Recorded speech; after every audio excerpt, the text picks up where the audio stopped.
কিয়ামতের ঠিক 1 বছর পূর্বে শেষ রমজানে কি কি লক্ষণ দেখা দেবে?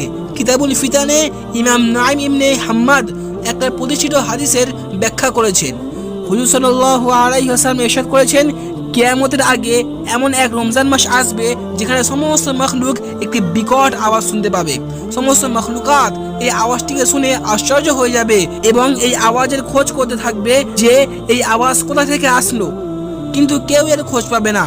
হুজুর সাল্লাল্লাহু আলাইহি ওয়াসাল্লাম আরো বলেন, তোমরা যখন এরকম বিকট আওয়াজ শুনতে পাবে রমজান মাসে এবং তার কোনো খোঁজ পাবে না যে আওয়াজটা কোথা থেকে এসেছে, তখন তোমরা আগামী 1 বছরের রিজিক জোগাড় করে রেখে দেবে, কেননা তারপর থেকে দুনিয়া থেকে রিজিক উঠিয়ে নেওয়া হবে, মানুষ ক্ষুধার্ত হয়ে মরে যাবে, ওইটাই দুনিয়ার শেষ রমজান হবে। তারপর আল্লাহ তাআলা এই মুবারক মাসকে দুনিয়া থেকে তুলে নেবে।